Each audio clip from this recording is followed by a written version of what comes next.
"You're too old for this, Dad. Sign the papers. The board agrees, it's time you step aside. The retirement home is already arranged." Those words hit me like a punch to the gut. My own son, Dylan, was sitting across from me in the boardroom I had built. The same room where I had made million-dollar deals. The same table where I had shaken hands with partners who trusted me. Now my son was trying to steal it all from me. He had that smug look on his face. You know the one, like he had already won. The other board members couldn't even look at me. They were shifting in their chairs, uncomfortable but too scared to speak up. Dylan had fooled them all. But here's the thing Dylan didn't know: I wasn't just the founder of this company. I was still the majority owner. And for months, I had been quietly preparing for this exact moment. By the end of this meeting, my son would learn that greed always comes with a price. And that trying to outsmart the man who taught you everything was the biggest mistake he could ever make. You won't believe how this story ends. But before I tell you how I completely destroyed my son's plans in front of everyone, hit that subscribe button. Stories like this don't happen every day, and you'll want to hear every shocking detail. Now, let me take you back to where this nightmare all began. I wasn't always Old Man Reynolds. 30 years ago, I was just Tom Reynolds, a guy with big dreams and empty pockets. I started Reynolds Manufacturing in a tiny garage in Indiana. Just me, a few tools, and the determination to build something that would last. Those early days were brutal. I worked 16-hour days, 7 days a week. My hands were constantly covered in grease and cuts. I lived on coffee and determination. But I had a vision. I wanted to create something that would make my community proud. Year after year, we grew. First, we moved out of the garage into a small warehouse. Then a bigger one. Then we bought our own building. We went from making small parts to supplying major manufacturers across the Midwest. But success didn't change who I was. When other companies were laying off workers to save money, I was hiring more. When the economy got tough, I took pay cuts before I ever touched my employees' salaries. I hired veterans when nobody else would give them a chance. I sponsored the local high school football team. Every Christmas, I gave bonuses to every single worker, even in the years when we barely broke even. My employees weren't just staff. They were family. And speaking of family, my son Dylan was watching all of this. He was there when we celebrated our first $1 million contract. He was there when we expanded to our second facility. He saw how hard work and treating people right could build something amazing. At least, I thought he was learning those lessons. Turns out, he was learning something completely different. When Dylan was growing up, I wanted to give him everything I never had. I paid for the best schools. I bought him his first car when he turned 16. When he wanted to go to Northwestern University, I wrote the check without thinking twice. "Dad, I want to study business so I can help run the company someday," he told me. I was so proud. My son wanted to follow in my footsteps. After college, I gave him his first real job at Reynolds Manufacturing. Not some easy position either. I started him in the warehouse so he could learn the business from the ground up, just like I did. But Dylan had other ideas. Within a week, he was complaining about the dirty work. He didn't want to get his hands greasy. He didn't want to work late when we had big orders to fill. "Can't I just start in management?" he asked. "I have a degree. These other guys don't." That should have been my first warning sign. But I loved my son, and I wanted to believe he would grow into the role. So I moved him to the office. I gave him his own desk, his own responsibilities. At first, things seemed okay. Dylan was smart, I'll give him that. He understood the numbers. He could read contracts and spot problems. But slowly, I started noticing changes in him. The way he talked to our longtime employees started to shift. Where I always said, please, and thank you, Dylan started giving orders. Where I would ask, what do you think? Dylan would say, just do what I tell you. One day, our plant foreman, a guy named Joe who had worked with me for 27 years, came into my office. His face was red, and I could tell he was upset. Mr. Reynolds, Joe said, we need to talk about your son. What's wrong, Joe? This morning, one of our machines broke down. I asked Dylan if we should call the repair company or try to fix it ourselves. You know what he said? I shook my head. He said, figure it out yourself. That's not my problem. Then he walked away. My heart sank. This wasn't the son I had raised. But I made excuses. He's still learning, Joe. Give him time. Joe nodded, but I could see the disappointment in his eyes.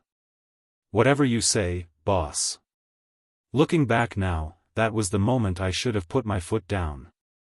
Instead, I convinced myself that Dylan would mature. That he would learn to respect the people who made our company successful. But Dylan wasn't interested in learning respect. He was interested in learning how to take control. Have you ever trusted someone completely, only to have them betray you? Share your story in the comments below. Over the next few years, Dylan got more confident. And more dangerous. He started sitting in on board meetings, even when I didn't invite him. At first, he would just listen. But then he started making suggestions. Not bad suggestions, mind you, Dylan was smart about business. But his ideas always seemed to benefit him more than the company. Dad, we should modernize our management structure, he would say. Some of these guys have been here too long. They're stuck in old ways of thinking. When I asked what he meant, Dylan would point to people like Joe, our foreman. Or Martha, who had been our head of accounting for 15 years. Or Bill, who ran our shipping department and knew every driver by name. These people are holding us back, Dylan insisted. We need fresh blood. Younger management. I started to realize that by younger management, Dylan meant himself and his friends. But the real problem started when I began having health issues. Nothing serious, just the normal stuff that happens when you hit your 60s. A little high blood pressure. Some trouble sleeping. The kind of things that come with 30 years of building a business. Dylan jumped on these issues like a cat on a mouse.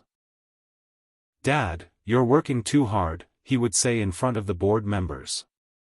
Maybe you should take more time off. Let me handle some of the day-to-day operations. At first, it seemed caring. A son worried about his father's health. But I started noticing that Dylan was having private conversations with board members. Conversations that stopped when I walked into the room.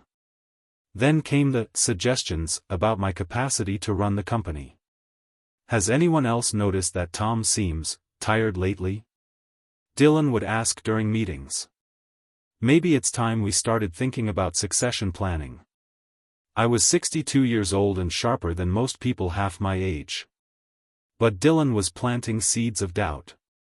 Making people think I was losing my edge. The worst part? It was working. Board members started looking at me differently.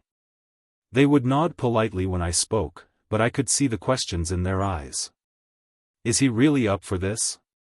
Maybe his son has a point. Dylan was playing a long game, and I was just starting to realize how deep his betrayal went. The attacks on my competence got more frequent and more obvious. Dylan would correct me in front of others, even when I wasn't wrong. He would bring up my age in casual conversation, always with a concerned tone. You know, Dad, you've been making some memory slips lately, he told me one day in front of 3 board members. Yesterday, you forgot about the Henderson contract meeting. I hadn't forgotten anything. I had moved the meeting because Henderson had called to reschedule. But Dylan knew that if he said it confidently enough, people would believe him. This went on for months. Dylan was systematically destroying my reputation while positioning himself as the natural replacement. And he was getting help. I started noticing new faces at board meetings. People I had never hired. When I asked about them, Dylan would say, "Oh, they're consultants I brought in to help with strategic planning." But these weren't consultants. They were lawyers. Dylan's lawyers. I should have acted then. I should have put a stop to the whole thing. But I was still in denial. This was my son. The boy I had raised. Surely he wouldn't actually try to steal my company from me. That's the thing about betrayal, it's hardest to see when it comes from someone you love. Then came the day that changed everything. I was called to an urgent board meeting. No agenda. No advance notice. Just, please come to the conference room immediately. When I walked in, my heart stopped. The room was packed with people I barely recognized. Dylan's lawyer friends were there. A few board members I trusted were conspicuously absent. And Dylan was sitting at the head of the table, my seat, with a stack of papers in front of him. "Dad, please sit down," Dylan said, pointing to a chair at the side of the table. Not the head. Not even close to where I usually sat. A chair that made it clear I was no longer in charge. "We need to talk," Dylan continued. "It's time to make some changes." That's when I realized my son wasn't just planning to take over my company. He was planning to destroy me in the process. Dylan slid the papers across the table like he was dealing cards. His voice was cold, businesslike. This wasn't my son anymore, this was a stranger who happened to share my DNA. "Dad, we all know you've been struggling lately," he began. "Memory issues, health problems, difficulty making decisions. The board has lost confidence in your ability to lead." I looked around the room. Most of the faces staring back at me were unfamiliar. Dylan had packed the meeting with his supporters, people who owed him favors or stood to gain from my removal. "This is ridiculous," I said, trying to keep my voice steady. "I built this company from nothing. I know every contract, every employee, every—" "That's exactly the problem," Dylan interrupted. "You're stuck in the past. This company needs modern leadership. Fresh ideas. Someone who understands how business works in the 21st century." He gestured to the papers. "We've made arrangements for your care. Sunset Manor is a beautiful facility. You'll have everything you need, meals, medical care, activities with people your own age. You'll be much happier there." The arrogance in his voice made my blood boil. He was talking about locking me away like I was some senile old man who couldn't take care of himself. "All you need to do is sign these documents," Dylan continued. "They transfer your shares and responsibilities to me. I'll make sure the company continues to thrive. You can retire knowing you've left it in good hands." I looked at the papers. Legal documents transferring control of Reynolds Manufacturing to Dylan Thomas Reynolds.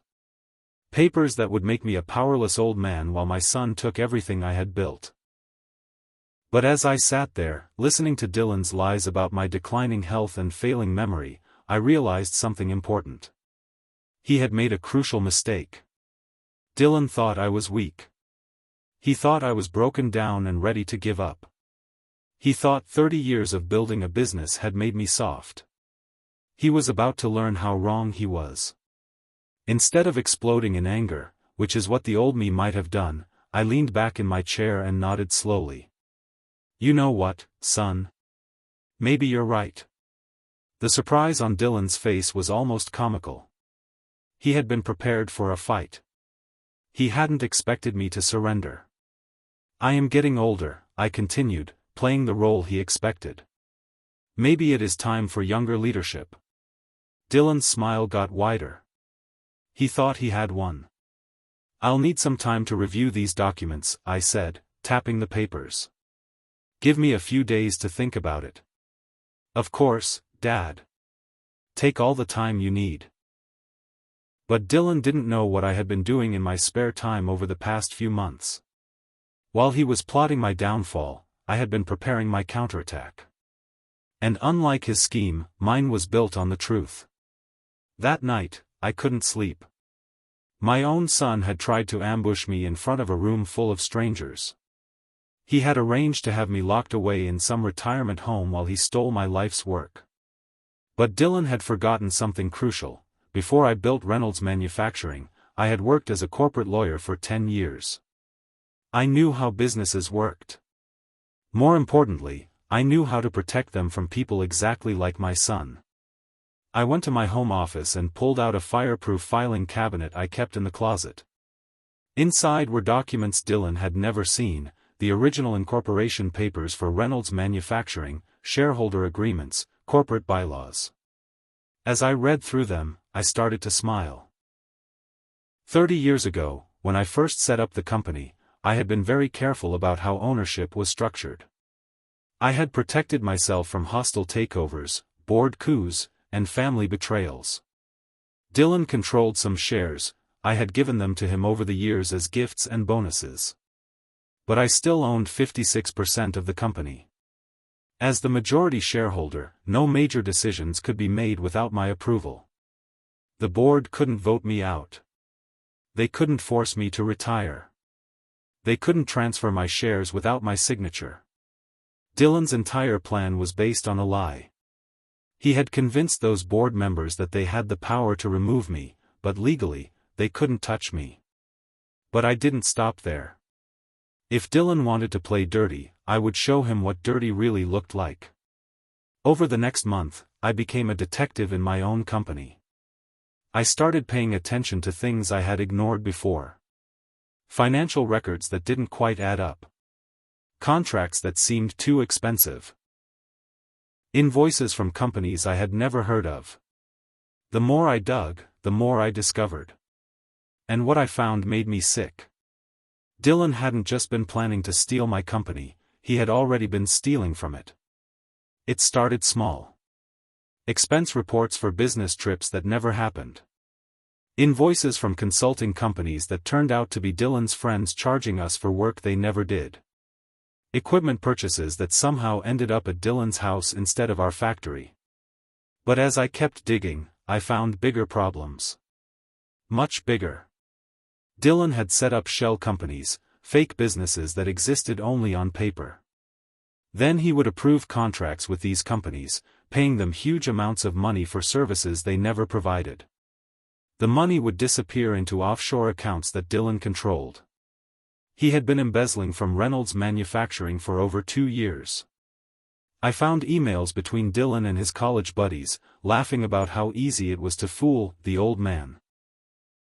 I found bank records showing hundreds of thousands of dollars being diverted from company accounts. I even found a recording Dylan had made on his phone, bragging to someone about how he was going to get rid of the dead weight and take over the business. By dead weight, he meant me. But the worst discovery came when I was going through our patent files. Reynolds Manufacturing owned several valuable patents, designs and processes that we had developed over the years. These patents were worth millions of dollars. Dylan had been secretly negotiating to sell 3 of our most valuable patents to a Chinese company. He had no authority to make such a deal, but he was planning to complete the sale and pocket the money before anyone noticed.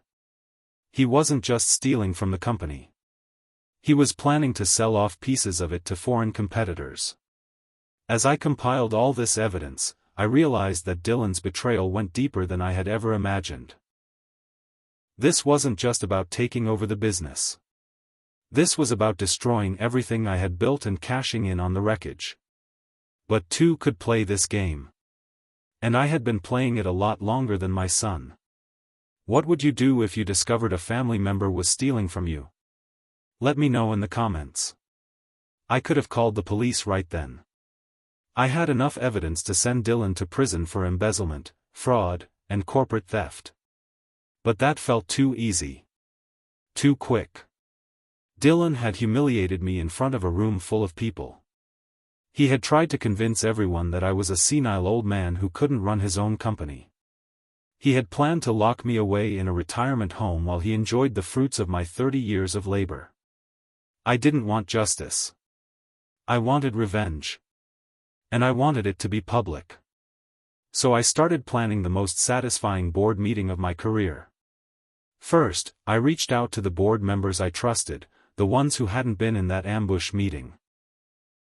People like Margaret Chen, who had been with us for 12 years, and Robert Martinez, who understood our manufacturing process better than anyone. I need to see you privately, I told each of them. There are some things about Dylan you need to know. When I showed them the evidence, their reactions were exactly what I expected. Shock. Anger. Disgust. How long has this been going on? Margaret asked. At least 2 years that I can prove. Probably longer. What are you going to do about it? I smiled. I'm going to give Dylan exactly what he wants, a board meeting where everyone can see who really runs this company. Next, I contacted our external auditors. I handed over copies of all the evidence and requested a full financial review of the past 3 years. I wanted independent confirmation of Dylan's crimes. The auditor's report was even more damaging than I had expected. Dylan hadn't just stolen money, he had put the entire company at financial risk. His shell company schemes had created tax liabilities. His patent deals could have resulted in lawsuits.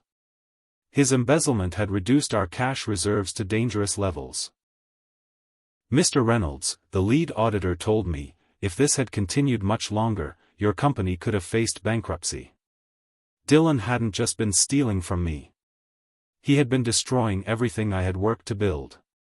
But soon, everyone would know the truth. I scheduled a special shareholders meeting for the following Friday. I made sure to invite everyone, all the board members, major shareholders, department heads, and even some of our key employees. Dylan was thrilled. He thought this was his moment of triumph. The meeting where his takeover would be officially confirmed. He showed up wearing a brand new suit that probably cost more than most of our workers made in a month. He brought champagne to celebrate his victory. He even had business cards printed up with Dylan Reynolds, CEO, on them. The arrogance was breathtaking. Dad, I'm glad you're finally ready to do this, he told me before the meeting started. You'll see, I'm going to take this company to places you never imagined. I just smiled and nodded. I'm sure you will, son. The meeting began with Dylan giving what he clearly thought was a victory speech. He talked about new leadership and modern business practices. He criticized the old-fashioned way I had been running things. He promised to increase profits by cutting costs, which I knew meant firing the employees he considered dead weight. My father built a good foundation, Dylan said, but foundations are meant to be built upon. It's time for Reynolds Manufacturing to enter the 21st century. There was polite applause from his supporters. The people I trusted looked uncomfortable, but they stayed quiet. They knew what was coming. Then Dylan turned to me. Dad, would you like to say a few words before we make this transition official? I stood up slowly, playing the part of the frail old man one last time. Actually, Dylan, there are a few things I'd like to share with everyone. I walked to the front of the room and opened the briefcase I had brought with me. Inside were copies of all the evidence I had gathered, the auditor's report, and one more document Dylan had never seen. Before we talk about leadership transitions, I said, I think we should clarify who actually owns this company. I held up the original shareholder agreement, the document that proved I still controlled 56% of Reynolds Manufacturing. You see, Dylan seems to have forgotten something important. I'm not just the founder of this company. I'm still the majority owner. Which means no decisions can be made without my approval. The color drained from Dylan's face. For the first time in months, he was speechless. But that's not all, I continued. Over the past month, I've been conducting an investigation into some concerning financial irregularities. I began distributing copies of the auditor's report to everyone in the room. Page by page, they could see exactly what Dylan had been doing. The fake companies. The embezzled funds. The unauthorized patent sales. The tax fraud. "Ladies and gentlemen," I said, my voice getting stronger with every word, "my son hasn't just been planning to steal this company from me. He's been stealing from it for years." The room erupted. Board members who had supported Dylan were frantically reading through the evidence. His lawyer friends were whispering urgently to each other. The employees in the room looked shocked and angry. Dylan finally found his voice. "This is ridiculous. These documents are fake. He's trying to frame me. Are you calling our external auditors liars?" I asked calmly. "Are you saying the bank records are forgeries? Are you claiming your own emails and phone recordings don't exist?" I played one of the recordings, Dylan laughing with a friend about how easy it was to steal from the old man's company. His voice filled the room, arrogant and cruel. The silence that followed was deafening. Margaret Chen, one of our most respected board members, stood up. "I move that Dylan Reynolds be immediately stripped of all authority and removed from all company positions." "Seconded," said Robert Martinez. "All in favor?" Every hand in the room went up. Even some of Dylan's supporters couldn't defend him anymore. "Motion carries unanimously," Margaret announced. Dylan was no longer an employee of Reynolds Manufacturing. But I wasn't done yet. "There's also the matter of criminal charges," I continued. "Embezzlement, fraud, corporate theft, these aren't just employment issues. They're felonies." I turned to look directly at my son. "Dylan, you have two choices. You can voluntarily return every penny you stole and disappear from this company forever. Or I can have you arrested right now." Dylan's face went through a series of emotions: anger, fear, desperation. Finally, he seemed to realize that he had lost everything. "You can't do this to me," he said, his voice cracking. "I'm your son."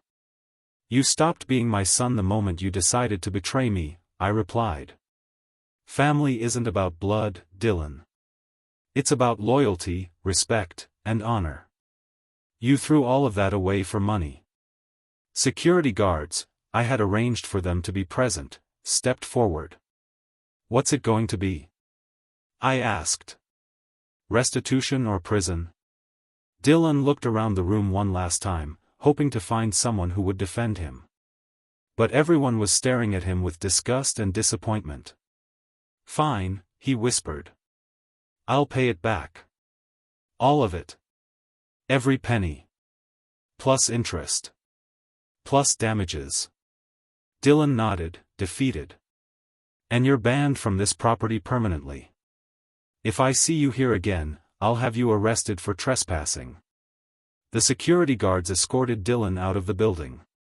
The son who had tried to lock me in a retirement home was now being thrown out of his own workplace. The irony was perfect. After Dylan left, the real work began. We had to rebuild trust with our board, reassure our employees, and repair the financial damage Dylan had caused. But the response from everyone was incredible. The board members who had remained loyal felt vindicated. The employees who had watched Dylan's arrogant behavior over the years felt justice had been served. Mr. Reynolds, Joe, our plant foreman, told me the next day, "I knew something wasn't right about that boy. I'm glad you figured it out." Martha from accounting was more direct: "Good riddance. He was a cancer on this company." Even some of the board members who had initially supported Dylan came to apologize. "Tom, we should have trusted you," one of them said. "Dylan was very convincing, but we should have known better." I accepted their apologies, but I also made it clear that there would be changes. New oversight procedures. Better financial controls. Regular audits to make sure nothing like this could happen again. Reynolds Manufacturing was going to be stronger than ever. But the best part was seeing how the employees responded. Morale, which had been dropping during Dylan's reign of terror, shot back up. People were excited to come to work again. Production increased. Customer satisfaction improved. It turns out that treating people with respect and running an honest business is actually good for profits. Who would have thought? 2 days after the board meeting, I decided to pay Dylan one last visit. Not at the office, he didn't have an office anymore, but at his expensive penthouse apartment. I wanted to see how he was handling his new reality. When he opened the door, Dylan looked like a completely different person. Gone was the expensive suit and cocky attitude. He was wearing a wrinkled t-shirt and pajama pants. His hair was messy, his eyes were bloodshot, and he hadn't shaved in days. "What do you want?" he asked, not even inviting me in. "I wanted to see how you're doing," I said. Dylan let out a bitter laugh. "How do you think I'm doing? You destroyed my life." "I didn't destroy anything, son. You did that all by yourself." "Don't call me son," Dylan snapped. "You made it clear I'm not your family anymore." I looked at this broken young man who had once been my pride and joy. Part of me felt sad for what he had become. But mostly, I felt disappointed. You had everything, Dylan. A successful company waiting for you. A father who loved you. The respect of everyone who worked for us. And you threw it all away for what? Money you didn't even need? "You don't understand," Dylan said. "You never let me really run anything. Everything had to be done your way. I wanted to prove I could be successful on my own. By stealing? By lying? By trying to destroy everything I built?" Dylan didn't answer. He knew there was no excuse for what he had done. "I brought you something," I said, reaching into my jacket. I pulled out an envelope and handed it to him. Inside was a single check for $10. "Bus fare," I explained. "In case you need to leave town to start over somewhere else." Dylan stared at the check, and for a moment, I thought he might start crying. $10, he said quietly. "That's more than you deserve after what you did. But I'm not heartless, Dylan. Despite everything, you were my son once." I turned to leave, then stopped and looked back at him one more time. You know what the saddest part is? If you had just been patient, if you had learned the business the right way, if you had treated people with respect, all of this could have been yours eventually. I always planned to retire someday and pass the company to you. But you couldn't wait. You couldn't earn it. You had to try to steal it. I walked away, leaving Dylan standing in his doorway with a $10 check in his hand and the ruins of his life around him. It was the last time I ever saw him. That was 3 years ago. Today, Reynolds Manufacturing is more successful than it's ever been. We've expanded to 2 new facilities, hired over 100 new employees, and our profits have increased by 30%.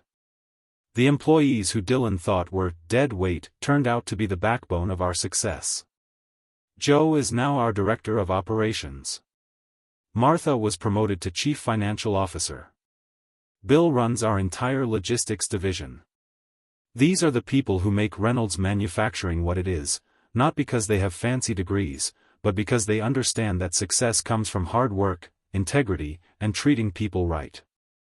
As for Dylan, I heard through mutual acquaintances that he moved to another state and got a job with a small consulting firm. No one there knows about his history with embezzlement and fraud. I never pressed criminal charges, so there's no public record. Maybe he learned his lesson. Maybe he's changed. Maybe he's treating his new coworkers with respect and doing honest work. But honestly, I don't really care. He made his choices, and now he has to live with the consequences. The lesson here isn't complicated: greed destroys everything it touches. Family betrayal leaves scars that never fully heal. And if you try to cheat your way to success, eventually the truth will catch up with you. But there's another lesson too: never underestimate experience. Age doesn't make you weak, it makes you wise. And sometimes, the best revenge is simply letting the truth speak for itself. Dylan thought he was smart enough to outsmart the man who taught him everything he knew about business.